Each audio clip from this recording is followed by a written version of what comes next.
Si tu as du même coin sur Solana, si tu as du Solana directement, si tu as des fonds sur Bybit, si tu as des fonds sur Binance, je te conseille directement de regarder cette vidéo. Bonjour à toi, on est là pour te faire le point sur les news, donc dans l'écosystème crypto, sur la macroéconomie également. Regardez un petit peu tout ce qui s'est passé ce week-end, tout ce qui est annoncé. Donc sur la semaine qu'on va avoir, donc en attendant les résultats de Nvidia, de certains gros mineurs, etc. Il y a quand même beaucoup de choses qui sont très importantes et bien évidemment tu l'as vu derrière moi, la lumière elle est rouge parce que les marchés sont rouges, parce que c'est compliqué actuellement, mais c'est normal et je t'encourage sincèrement à regarder ce type de vidéo qui est là pour t'expliquer concrètement ce qui se passe sur les marchés, sur ton portefeuille et qui n'est clairement pas là pour te faire un conseil et te dire d'investir sur quoi que ce soit. En général, si tu as des comptes qui font ça, je pense que tu peux les ban directement. Donc, les marchés sont en difficulté actuellement, tu le vois, on est plutôt retourné à la baisse, mais comme tu peux le voir aussi, on est arrivé sur un point logique classique. Là, je te montre Ethereum parce que c'est un petit peu le point à la mode ces derniers jours entre Ether et Solana. Tu l'as bien vu, on va discuter de tout ça. Regarde le Solana qui a complètement décroché lui, justement qui est arrivé et qui est de retour sur les 150 psychologique, on aura l'occasion d'en reparler tout à l'heure. Et au moment où je te tourne la vidéo, Bitcoin est repassé en dessous des 95 800 $. Je vous avais déjà identifié ce palier comme étant un point clé. Il va falloir surveiller ce qui va se passer sur les prochaines heures, parce que là, chaque bougie, c'est 4 heures. Et il va falloir encore une fois surveiller le point des 91 700 $, mais on va en discuter juste après. En attendant, la dominance de Bitcoin, elle n'est pas au plus haut, mais presque. On est passé, on a repassé les 61%, on est à 61,54, c'est énorme. Et le total de toutes les cryptos jamais mises sur le marché, donc la valeur totale de l'investissement sur les cryptos, il est quasiment de retour aux 3000 milliards de dollars, ce qui est absolument logique par rapport à tout ce qui se passe actuellement. Du coup, au niveau crypto, bourse et annonce qu'il ne faut surtout pas que tu loupes cette semaine. Aujourd'hui, donc, on avait un climat des affaires en Allemagne et l'inflation en zone euro. Alors, je voulais te le montrer, mais je crois que je ne te l'ai pas mis derrière. Bref, en attendant, c'est quand même important pour nous, mais ce n'est pas des chiffres qui sont macroéconomiquement suivis. On va dire ça comme ça. Alors que, par exemple, mercredi, les résultats de Nvidia vont être scrutés de très près. On a beaucoup d'annonces, beaucoup de spéculations sur l'intelligence artificielle depuis donc un peu plus d'un an maintenant. Et tous les regards sont tournés sur Nvidia. C'est un petit peu Nvidia qui fait le jour et qui fait la pluie et le beau temps, pardon. Et ensuite on va avoir Marathon Digital, donc qui est une des plus grosses boîtes de minage sur le Bitcoin. Et du coup c'est très intéressant de savoir ce que font les mineurs. Est-ce qu'ils sont en train de gagner de l'argent ou est-ce qu'ils sont plutôt en train d'en perdre? Bon, spoiler alerte, eux ils minent environ à 40 000 balles le Bitcoin. Donc tant que c'est au-dessus, ils gagnent de l'argent. Et là on est quand même carrément au-dessus. Donc normalement il n'y a pas trop de soucis à se faire à ce sujet-là, pardon. Ensuite, jeudi, on va avoir la conférence ETH Denver et on va surtout avoir donc le PIB aux États-Unis. C'est cette information-là qui, bien évidemment, sera... comme on dit quand on est reporter là, mon associé Alex qui va vous faire donc un live en direct jeudi quand ça va tomber. Il va falloir surveiller tout ça par rapport à ce que l'on a vu ces derniers jours sur les chiffres donc chômage, sur les chiffres inflation aux États-Unis qui inquiètent un petit peu les marchés, on va pas se le cacher. Et après, un peu plus petit, mais pour nous en France, qui quand même nous intéresse directement, on va pas se le cacher, c'est l'inflation et le PIB pour nous en France qui vont tomber vendredi. Ok. Ensuite, on a un gros unlock de Solana qui va arriver samedi 1er mars, à vérifier bien évidemment. Et on a pas mal de choses, on va revenir sur ce qui se passe sur Sonic, sur le Bybit, etc., etc. Il y a quand même beaucoup de grosses annonces importantes en ce moment qui ne sont clairement pas au vert. Justement, l'annonce, bien évidemment, je suis obligé de couvrir ça, l'annonce la plus importante qu'on a actuellement et qui fait donc l'annonce officielle news phare que je vous mets un petit peu à la Ucodecrypt, c'est bien évidemment le hack énormissime qu'on a eu sur Bybit, donc qui a subi un hack de 1,46 milliard de dollars. C'est un record. Je vais me servir de cette news là pour vous introduire deux choses. La première chose, c'est que comme d'habitude, vous ne devez pas avoir des cryptos long terme qui sont sur un exchange centralisé. C'est parfait parce que ça fait maintenant 3 ans qu'on n'a pas eu de bazar sur un exchange centralisé. Alors là, pour le coup, c'est pas de leur faute, entre guillemets, ils se sont fait hacker, mais... Et là encore, entre guillemets, ça s'est à peu près bien passé parce qu'ils ont réussi à récupérer les fonds d'une certaine façon, etc. Tu vas voir juste après. Mais sérieusement, ne mets pas tes sous long terme sur un exchange centralisé. Je ne sais pas dans quelle langue il faut que je te le dise. Je ne sais pas comment il faut l'expliquer. De toute façon, j'espère que tous les gens qui regardent cette vidéo n'ont pas d'argent long terme sur ce genre de plateforme. Parce que c'est risqué, point barre. La deuxième chose que je veux vous dire, c'est que le gouvernement n'est pas digne de confiance du tout. Et le gouvernement en Europe, encore moins. Je m'explique. Bybit, ça fait un moment donc qu'ils étaient entre guillemets sur la liste rouge, noire, AMF, tout ce que tu veux, d'accord. Ils ont travaillé énormément pour rentrer donc sur la liste verte, on va dire, la liste blanche, hein, sur la partie réglementation MiCA, etc., etc. Et il y a quelques semaines, l'AMF a sorti Bybit donc de la liste noire directement. Ce que ça fait, c'est que ça valide Bybit. Hein. Alors je suis pas en train de vous dire que Bybit est de la merde, que Bybit c'était un hack, machin truc, etc. Je suis le premier à dire que Bybit c'est une bonne plateforme, et d'ailleurs ce qu'ils ont fait, ça c'est très intéressant par rapport à FTX, d'accord. On va discuter de ça juste après. Mais tout ça pour vous dire que les gouvernements sont paumés, mais à un point t'imagines même pas. D'accord. D'un côté, il y a des projets qui sont en liste noire qui sont très très bien. De l'autre côté, tu as des projets qui sont entre guillemets sur liste blanche et qui sont hackés. Donc, est-ce que tu dois croire des influenceurs? Non. Est-ce que tu dois croire des gouvernements? Non. Est-ce que tu dois croire quelqu'un? Non. D'accord. D'ailleurs, moi ou Alex, quand on te parle, on ne évangélise pas quelque chose, on t'explique concrètement comment, où aller chercher l'information, comment ça se fonctionne, comment ça se passe, quel est le sentiment macroéconomique, qu'est-ce qu'il y a comme indicateur que tu dois avoir en tête quand tu fais des investissements, quels sont des conseils directement que tu dois mettre en place pour avoir des investissements intelligents. Hein, ça c'est la dernière vidéo que je vous ai sortie directement, hein. 4 conseils indispensables pour bien démarrer en crypto. C'est pas une blague, c'est une vidéo qui fait que dalle de vues, alors que c'est clairement la vidéo qui devrait faire des centaines voire des millions de vues par rapport à ce qui est dedans. Je vous le dis, mais clairement c'est pas parce que c'est la mienne, c'est parce que cette vidéo là elle est juste exceptionnel par rapport à vos investissements long terme. Et si vous l'avez pas vu, si vous savez pas ce qui est dedans, je vous conseille d'aller la voir. Donc vous allez sur notre chaîne YouTube principale, là vous êtes sur la chaîne secondaire, donc des rediffusions de live. En tout cas, allez-y, je vous conseille clairement d'aller voir cette vidéo, c'est vraiment très très important. D'accord? Donc en ce qui concerne le hack qu'on a eu sur Bybit, c'est le plus gros hack de l'histoire dans l'écosystème crypto, hein, donc il a détrôné le hack du Ronin qui était déjà très très gros, hein, à plusieurs centaines de millions de dollars, mais là on est en milliards, donc ça commence à faire mal.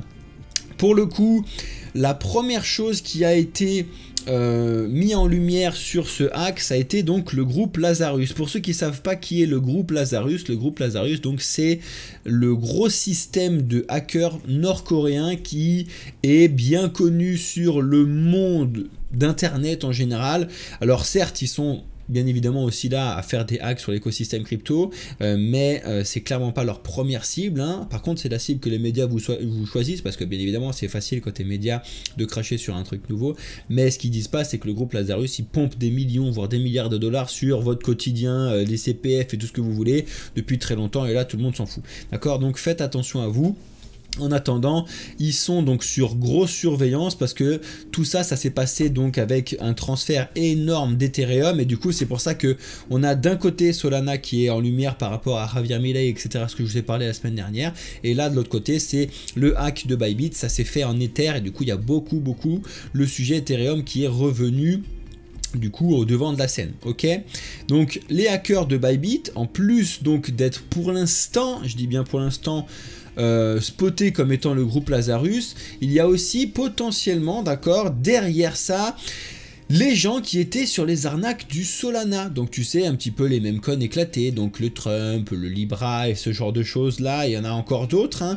C'est donc également pour cette raison là que le Solana prend très cher actuellement, d'accord. Effectivement, l'écosystème crypto, on va pas se le cacher, prend un vrai coup sur la nuque Parce que là, pour le coup, je vous parle de news centralisées, etc. Ça, certes, c'est une news centralisée, mais c'est une news qui est malheureusement centralisée sur l'écosystème crypto. Et là, pour le coup, là, les médias, ils s'en servent énormément. Tu peux avoir tout le monde qui va dire, eh ben voilà, les crypto-monnaies, c'est de la merde, c'est une arnaque, c'est machin, c'est truc, c'est bidule. Alors que pas du tout, hein, bien évidemment, pour ceux qui sont habitués. Au contraire, même. Mais il faut pas non plus passer à côté de la news, comme quoi effectivement c'est quand même pas bien ce qui s'est passé, mais d'un autre côté, si les gens ne mettaient pas tous leurs fonds sur Bybit, hein, on s'en porterait bien évidemment beaucoup mieux. En attendant, Bybit, ils ont annoncé qu'ils ont récupéré 100% de tout ce qui a été perdu a été récupéré. Ça donne des informations importantes. C'est-à-dire que ils n'ont pas du tout récupéré les fonds qui ont été volés. Hein. Il faut entendre ce qui s'est passé là-dessus. Ils ont récupéré les sous pour pouvoir rembourser les clients. C'est-à-dire qu'en fait, ils ont fait des prêts, ils ont fait un système financier que je te passerai les détails. Et aussi, tu te rends compte qu'en fait, ils avaient beaucoup d'argent, hein, mine de rien. D'accord ? Mais l'argent qui a été hacké, volé, il est pour l'instant perdu, d'accord? Il faut quand même revoir un petit peu le truc. Pour l'instant, c'est perdu, d'accord? Mais ils ont réussi, avec donc le travail qu'ils font et leurs réserves, à récupérer donc les 100% des Ethers qui sont partis, et du coup de pouvoir rembourser les clients. C'est un non-problème, j'ai envie de te dire. Il y a quand même 1 milliard et quelques de thunes qui est parti, hein, faut pas non plus l'oublier.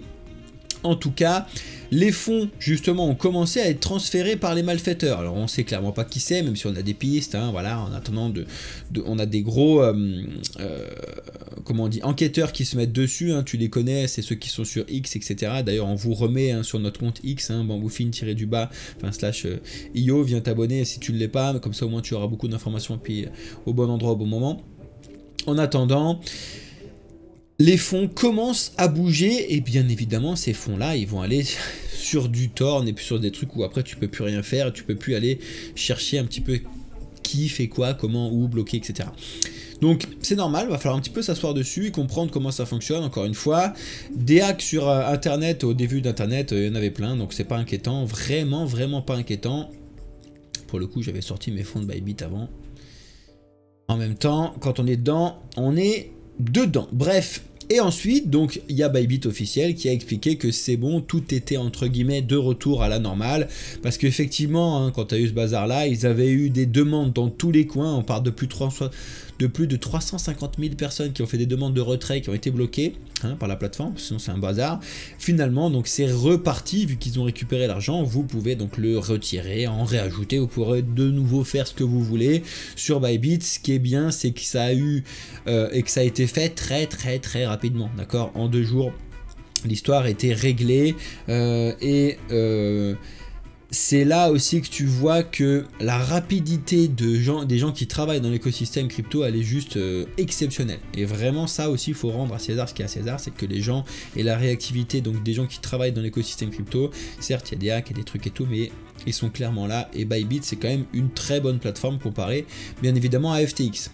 Donc on a fait le tour de la news principale, hein, qui était un peu longue, désolé, mais il fallait que je vous la fasse, donc de ce qui s'est passé sur Bybit. Maintenant, je veux venir aussi rapidement, j'ai une deuxième sous-news, entre guillemets, sur ce qui se passe sur le Solana. Tu l'as forcément vu, les marchés sont à la baisse, d'accord? Quand tu regardes le point rouge que j'ai derrière moi, effectivement, tu regardes donc Bitcoin, les marchés sont à la baisse. Mais, entre guillemets, on va prendre la récente chute, on va prendre ici, donc le vendredi à partir de 13 h jusqu'à aujourd'hui, on est à 4%, on va dire 3,71, hein, 4% sur Bitcoin, d'accord? Et tu en as d'autres qui sont un petit peu plus sur quelque chose de compliqué. Tu prends vendredi à 13 h et le Solana qui est à plus de 15-16%, d'accord? Ça n'est clairement pas la même chose. Effectivement, le Solana, les gens ils commencent à en avoir marre. Hein? Les gens ils commencent à se dire, bon, hein, le Solana, on a fait le tour des mêmes coins et claqué hein. On a fait le tour d'avoir perdu de l'argent. Hein. Effectivement, je pense que si tu as touché de près ou de loin à tous les mêmes coins de Solana, je pense que comme 99,99999% des gens, tu as perdu de l'argent. D'accord? Donc je pense qu'à un moment, comme tout le monde, tu en as marre de perdre de l'argent. Donc, le Solana, ça s'essouffle. et tu le vois directement, parce que là, tu vas me dire, oui, mais bon, Théo, t'es marrant, ça s'essouffle, mais non, hein. Si, ça s'essouffle carrément. Donc c'est-à-dire que là, c'est les chiffres directs de Solana, hein, donc les analytiques du projet et de l'écosystème Solana directement, d'accord? Donc, tout ce qui s'est passé sur les SPL tokens, donc c'est les tokens qui sont créés sous Solana, d'accord? Donc c'est un petit peu comme les ERC20 sur Ethereum, c'est la même chose. Et ben tu vois qu'il y a eu énormément de tokens qui se sont créés par jour, d'accord? C'était vraiment énorme, d'accord? Donc tu vois ici depuis le all time, ok? Donc tu vois un petit peu les différentes montées qu'on a eues, et là tu vois qu'on est en baisse totale, d'accord? Les gens commencent à se lasser, et c'est la même chose sur la partie des NFT. Donc sur Solana, où on est vraiment en train de retomber fort. Il y a un vrai ras-le-bol de la part des gens sur Solana, sur les mêmes coins, sur les projets de merde. Et oui, et ça, justement, c'est là où j'ai limite envie de mettre la bougie verte derrière, parce que là, c'est juste pour vous expliquer le truc, mais c'est exactement ce que les gens comme moi qui sont là donc pour la technologie, bon, pour se faire de l'argent aussi, il ne faut pas être complètement con, hein, mais pour l'utilité donc de la technologie derrière l'écosystème crypto, derrière les applications décentralisées, derrière tout ça, ben là on est là, moi je suis enjaillé complet, parce que je le sais que du coup il va y avoir premièrement un transfert donc de tous ces sous qui sont sur toutes ces merdes qui vont revenir sur les trucs intéressants, hein, d'accord, les projets comme Flux, les projets comme Atom, les projets comme, je t'en citerai des centaines, d'accord, où ça va revenir dessus. Et deuxièmement, les gens vont de nouveau s'intéresser à ce qui est concrètement intéressant de faire, d'accord. Donc en attendant, le Solana prend cher, et en plus de ça, pour rajouter un petit peu une petite couche là-dessus, un des projets sous le Solana, hein, qui est connu, donc on a le Jupiter d'un côté, principal DEX, et on a le Raydium, et ben on a le Ray qui a pris un peu plus cher encore que les autres, hein, il a pris quasiment 25% de chute, hein, en une journée. Parce qu'on a une annonce de Pump.Fun qui est en passe de remplacer Raydium. Effectivement, il y a des annonces sur X qui sont tombées où des mecs ont dit tiens, bah, j'ai fait la même chose sur Pump.Fun et la même chose sur Ray. Pourquoi s'emmerder à le faire sur Ray quand je peux le faire sur Pump.Fun?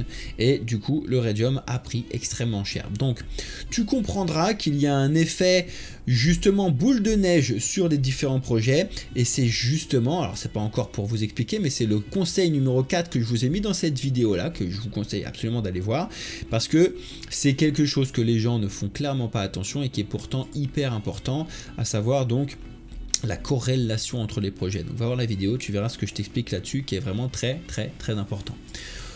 Donc, en plus de ça, les mêmes coins donc prennent un sacré coup, parce qu'on a sur le Shiba Inu, on a le Shibarium qui a perdu 96% de ses transactions. C'est dommage ça, hein, pour une blockchain de perdre du coup les transactions. Du coup, tu sais plus comment ça fonctionne, tu sais plus ce qui se passe, et du coup, bah, c'est de la merde.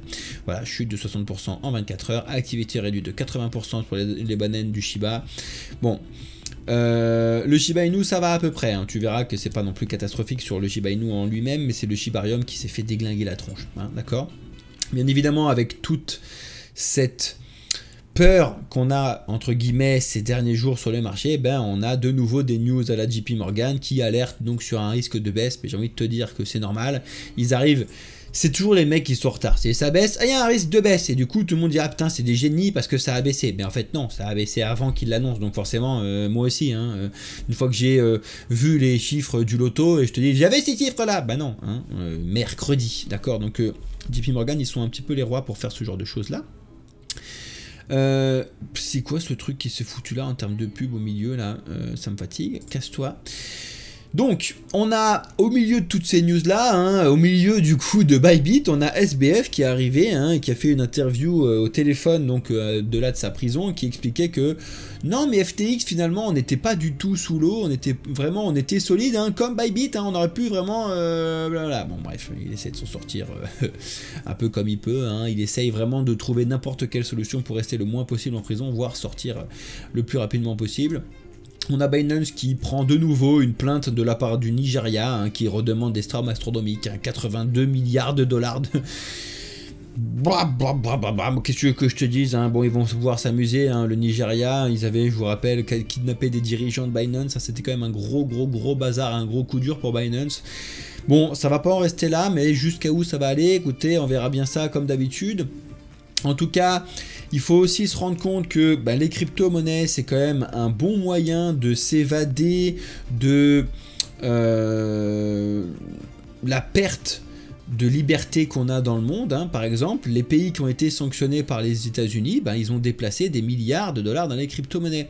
Donc là, tu vas me dire, mais oui, c'est bien, c'est du blanchiment. Non, les pays sanctionnés par les États-Unis, c'est, et on revient dessus, la partie sur les taxes, d'accord? Tu as les États-Unis qui disent ah ouais, on va taxer tout le monde. Et tu as tous ces pays-là qui se font surtaxer par les États-Unis, qui se disent bon écoutez, on va aller voir ce qui se passe un petit peu dans un vrai monde décentralisé, à savoir l'écosystème des cryptos. Et en fait, ils se rendent compte que c'est vraiment très intéressant et on va y arriver, on va tous y arriver de toute façon, d'accord? Mais avant tout, il faut que vous vous formiez et c'est pour ça qu'on est là chez Bamboufine. D'ailleurs, je tiens à rappeler à tous ceux qui regardent la vidéo que si vous avez une société, particulièrement si vous êtes comptable, expert comptable, dans un cabinet de comptable, avocat, dans un cabinet d'avocat, que vous avez une petite entreprise, peu importe, hein, restauration, opticien, tout ce que vous voulez, envoyez-moi un email à theophile.gouriot@bamboufine.io parce que j'ai quelque chose à vous proposer et je vais venir vous chercher de toute façon de partout sur LinkedIn, etc. J'ai lancé je suis en train de lancer une grosse campagne de commercialisation de quelque chose qui vous intéressera directement et où vous avez la possibilité d'être formé pour gratuit. Donc venez si vous êtes une entreprise uniquement pour l'instant. Ça viendra pour les particuliers. Là, c'est uniquement pour les entreprises. On continue avec les annonces classiques que je vous expliquais, à savoir comme maintenant la SEC, il y a des gens à peu près crypto-friendly, du coup ils arrêtent certaines attaques qu'ils avaient lancées. Premièrement, c'est l'attaque envers Coinbase, bon c'est à peu près logique. On a celle également sur OpenSea qui a été abandonnée, donc c'est pas les premières, je vous en avais déjà donné sur certaines nos autres informations, d'autres vidéos, donc abonnez-vous bien évidemment si c'est pas encore le cas, lâchez un petit like sur les vidéos, ça fait toujours plaisir, surtout pour le référencement. Et ça sera certainement pas les dernières non plus, parce que maintenant la SEC, ils ont des gens qui sont pas là pour lancer une vendetta, une guerre contre l'écosystème crypto, qui sont plutôt là pour vraiment aller sanctionner ce qui est sanctionnable, hein. Les choses qu'ils n'ont pas fait mal, tu les sanctionnes pas, point barre. On a Kraken qui a pris une décision qui est quand même très gros, hein. Pour le coup, Kraken, ceux qui connaissent pas, donc c'est un des exchanges principal, on va dire, dans l'écosystème crypto.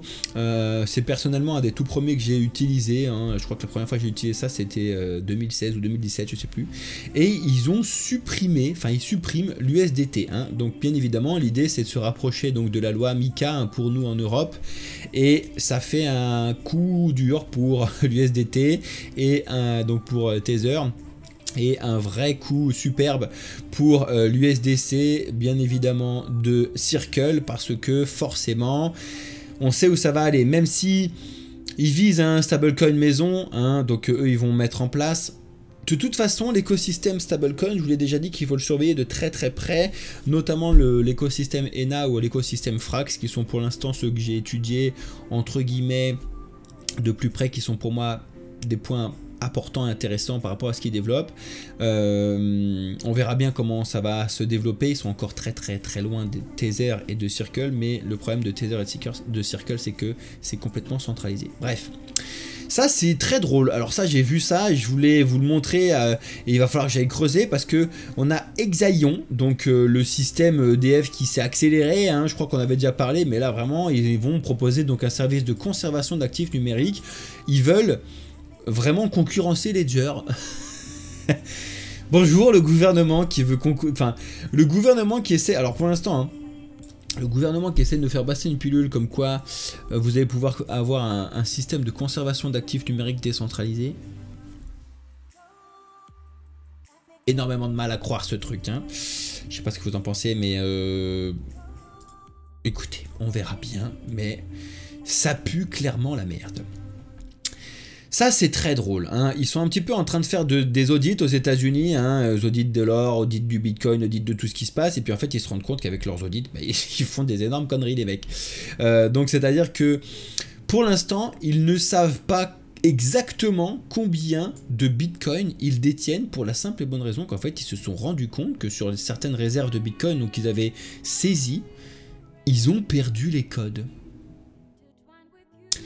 Alors je vous le fais très simple, il n'y a pas de SAV hein, derrière un wallet Bitcoin, c'est-à-dire que le wallet de Bitcoin, tu perds ton mot de passe, c'est pas très grave. Tu peux en refaire un, tu peux en retrouver, c'est pas un problème. Tu perds ta seed phrase et ton mot de passe, c'est terminé. Tu n'as plus jamais accès à tes Bitcoins. Jamais, plus possible, terminé, bonne journée, au revoir. On parle quand même potentiellement d'1 milliard de dollars de perdus, parce que les mecs ont perdu l'accès au truc.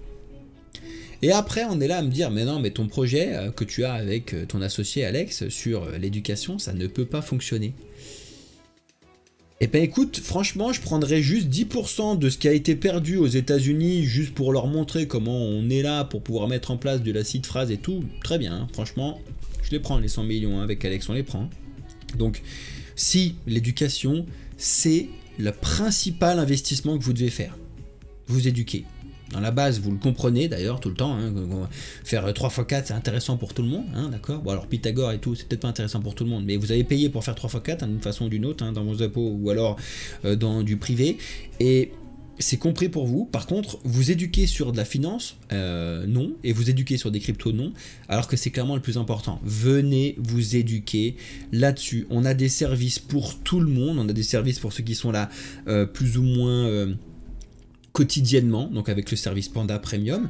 Là, on vous a lancé le service Panda Essentiel, c'est 10 balles par mois, d'accord. Vous avez donc une lettre bimensuelle qui vous explique comment ça fonctionne, un réseautage qui est très très bien, et là, je vous le répète, si jamais vous avez une société et que vous voulez vous faire former, ça vous reviendra à 0 ou presque 0 grâce au système en France des OPCO, on appelle ça comme ça. Contactez-moi à théophile.gouriot@bamboufine.io.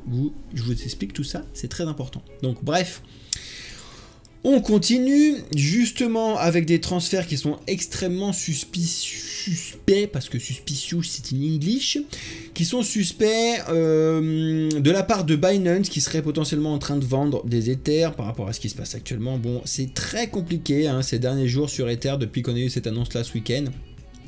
Donc c'est arrivé vendredi, puis samedi on a eu tout ça, et dimanche, bon il s'est pas passé grand chose, c'était compliqué, puis aujourd'hui ça continue à avoir des news qui sont vraiment compliquées sur Ether, et là ça engendre un petit peu, ça touche à Binance, donc c'est aussi pour ça qu'on a eu certaines bougies rouges sur le marché aujourd'hui, c'est vraiment pas simple. Et pour vous montrer un petit peu ces flux, hein, tu peux aller directement sur Certic Alert qui te montre concrètement ce que je viens de t'expliquer. Et ça a beaucoup été échangé via Uniswap en DAI, comme quoi c'est visible hein, ce qui se passe sur l'écosystème crypto. Et ça, donc c'est ce que je vous montrais aussi, mais via Crypto Rover sur X. Bref. On a 4 États américains qui ont dit non à une réserve stratégique en Bitcoin. Bon, c'est pas non plus terminé cette histoire. Hein. On sait que ça sera fait à un moment ou un autre. Hein. Pour l'instant, c'est le Montana, le Dakota du Nord, le Wyoming et la Pennsylvanie qui ont dit non. Hein. Bon, c'est assez étonnant. Ce sera fait parce que de toute façon, il y a énormément d'autres États qui ont bien évidemment validé hein, le fait qu'on puisse faire une réserve stratégique en Bitcoin, et puis de toute façon en plus ils l'ont déjà, donc puisqu'ils ont saisi je sais pas combien des Bitcoins, donc ça va venir. D'un autre côté, on a Stratégie maintenant hein, avec Michael Saylor, hein, c'est plus MicroStrategy, qui a de nouveau acheté beaucoup de Bitcoin, et c'était aujourd'hui hein, bien évidemment. Donc en moyenne toutes les 2 semaines il achète beaucoup de Bitcoin. La dernière fois donc c'était le 10 février, il en avait acheté pour 740 millions de dollars, hein, c'était quand même pas mal, mais là il a remis quand même le paquet, hein, donc le 24 février, au moment où je tourne la vidéo, il en a acheté pour 2 milliards de dollars, hein, quasiment, donc plus de 20 000 bitcoins, au prix de 97 500 dollars, donc c'est là où tu te dis, en général, ça fait remonter le marché, bon tu l'as bien vu, hein, on est quasiment à 94 000 dollars, donc pour l'instant ça n'a pas eu l'effet escompté, mais il faut quand même notifier que ça tient grâce à Michael Saylor. À chaque fois qu'il y a un peu des baisses, et en fait même quand on a des hausses, Michael Saylor à lui seul est capable de faire tenir le marché de Bitcoin. Actuellement, je vous le dis, hein, droit dans les yeux, s'il n'y avait pas Stratégie, s'il n'y avait pas Michael Saylor, le Bitcoin serait déjà allé refermer les 73 000 dollars. Parce qu'en fait, il n'y a que lui qui fait que d'en acheter, et il en achète pour des milliards de dollars. D'accord ? Si tu prends juste vraiment ce qu'on a eu depuis début 2025, donc tu prends 101 millions, 200 millions, 1 milliard, 2 milliards, 3 milliards, 4, 5 milliards, bon, allez, pour quasiment 6 milliards de dollars depuis un mois et demi. D'accord, 6 milliards de dollars, c'est quand même pas anodin du tout, juste du Bitcoin. Donc, ça bouge beaucoup, ok. Ça, c'est juste pour vous montrer que vous devez fuir, hein. C'est parce que je le vois de partout. Cassez-vous. Alex, il vous a fait aussi des vidéos humoristiques sur TikTok et tout, de partout. Cassez-vous de ce projet de merde. Mais cassez-vous. Vous entendez parler du Pi, vous êtes censé vomir directement, d'accord? Donc vous entendez parler du Pi, vous vomissez, vous vous cassez. C'est de la merde, donc cassez-vous, d'accord? C'est un truc qui est lancé, une arnaque depuis très longtemps. Ça y est, ça a été listé. C'est de la merde. Cassez-vous. Non, ça ne va pas monter. Oui, ça va faire que de baisser. Parce que ceux qui ont eu un minimum de trucs là-dessus, dès qu'ils l'ont, ils savent que c'est de la merde. Donc ils le revendent automatiquement. Ok? Cassez-vous. La France pourrait bientôt interdire tout anonymat des cryptos. Alors bonjour, hein, bienvenue à tout gouvernement qui pense encore qu'il peut faire quelque chose sur la décentralisation. Je vous le donne en mille. Tu ne peux pas arrêter la technologie, tu ne peux pas empêcher quelque chose de décentralisé d'être décentralisé. Donc tu vas pouvoir faire chier tout ce que tu veux, d'accord, mais tu ne peux pas interdire l'anonymat, tu ne peux pas interdire la liberté, tu ne peux pas, d'accord. Et les Français comprennent rien du tout et on paye très cher ces gens-là. Avec nos impôts pour pondre des trucs de merde comme ça me fatigue, donc il va falloir arrêter un moment, ok. Ça, c'est juste pour le fun et pour vous rappeler qu'il faut faire très attention quand vous voyez certaines news comme ça, hein. Les 5 cryptos d'intelligence artificielle qui vont exploser en mars. Bon, ça pue et c'est juste pour regarder un petit peu ce qui se passe. D'ailleurs, quand tu vois le Mind of Pef, donc tu sais que ça pue complètement. Le NIR Protocol, bon, on en parle depuis très longtemps. Le Bitcoin Bull, c'est de la merde. Arkham Intelligence, franchement, bah, ils servent à quelque chose. On le voit bien que c'est grâce à eux qu'on peut suivre un petit peu les flux, hein, entre Arkham, qui est américain, il me semble, et nous, on a Bubbles. C'est quand même des projets qui sont vraiment importants à suivre et très intéressants, qui font quelque chose de vraiment bien. Et Virtual, donc bien évidemment, qui permet de créer des agents d'intelligence artificielle. On reviendra dessus, je vous ferai un gros live sur le projet parce que je pense que c'est important. Et on finit avec donc le gros combat, hein, qu'on a bien évidemment entre les États-Unis et la Chine sur les taxes. Et en fait, ça se répertorie directement sur les ETF Bitcoin parce qu'en fait, ils prennent, ça y est, une claque de plus en plus grosse. Quand tu regardes donc sur Soso Value et que tu regardes directement par semaine ce qui se passe en termes d'entrée et sortie sur les ETF Bitcoin Spot, et ben la semaine dernière c'était 500-600 millions de sorties et là on est que au début de la semaine, enfin la semaine dernière, pardon, ça fait 2 semaines, on a perdu un peu plus d'1 milliard de dollars, et là au début de la semaine on va voir un petit peu ce qui se passe, mais bon, pour l'instant, au vu des chiffres qu'on a reçus, hein, c'est clairement pas du vert qui devrait arriver, et il y a bien évidemment plus de sorties par rapport un petit peu à toutes les peurs que Donald Trump a lancées sur le marché, bien évidemment, d'accord ? Voilà, on a fini rapidement sur les news, on va revoir un petit peu ce que je vous expliquais sur les marchés en début de vidéo, mais pas trop parce que sinon la vidéo fera 2h30. Tu l'as vu, c'est rouge, d'accord. Il y a très peu de choses qui sont vertes, hein. On a le TRX qui est à peine vert, d'accord, qui s'en sort à peu près bien. On a le Tao qui est à peine vert également. On a HBAR qui est à peine vert. Et le Pi de Berthe là, qui est là, mais casse-toi de là, je te jure, je peux plus le voir. En attendant, quand tu regardes donc ce qui se passe sur les marchés, tu le vois bien que les mêmes prennent un peu plus cher que tout le monde. C'est-à-dire que c'est les seuls qui ont... Enfin, c'est le seul marché actuellement qui a cassé à la baisse vraiment son espèce de range qu'on avait, parce que si tu prends le total donc de toutes les cryptos sans Bitcoin, sans Ether, c'est pas encore la catastrophe parce qu'on est sur le bas du range donc de cette partie là, mais on y est encore dedans. Et quand tu regardes le total de toutes les cryptos Bitcoin et Ethereum compris, on est toujours donc dans ce range entre les 3000 milliards et les 3220 milliards. Donc pour l'instant il n'y a pas réellement à s'inquiéter. On regarde et on surveille ces zones là, hein, qui sont vraiment importantes. Ce qu'on peut signifier, enfin ce qu'on peut vous montrer par contre, c'est que on est plus sur le bas que sur le haut, d'accord, pour l'instant, effectivement. Et donc oui, il y en a plein qui pensent que c'est une bonne zone de recharge, pourquoi pas. En attendant, moi ce que je vous explique, c'est que les projets sont plutôt en train de flipper. Quand tu regardes le Solana, hein, il est vraiment en train de flipper, mais d'un autre côté, en vrai, sérieusement, c'est pas déconnant, c'est-à-dire que c'est plus intéressant d'acheter du Solana à 150 balles que de l'acheter quand il était à 180, à 200 balles. Bien évidemment, d'accord. Effectivement, quand on avait le Solana ici, et ben actuellement il a plus de 25% dans la tronche. Et encore une fois, malheureusement il y a des gens qui l'ont presque acheté à 300 balles, ben là actuellement ils sont à 50% sur leur portefeuille de Solana, ça fait mal. Donc effectivement, on est quand même sur une zone qui est technique et psychologique, et d'ailleurs c'est pas pour rien que pour l'instant on voit une bougie verte sur le Solana, parce que bien évidemment les 150 $, à moins d'avoir un vrai problème sur le réseau Solana, devraient quand même pour l'instant tenir le coup, du moins avant d'avoir quelque chose de plus concret sur le sujet. Moi ce qui m'inquiète un petit peu plus, c'est la dominance de Bitcoin qui est vraiment très haute, d'accord.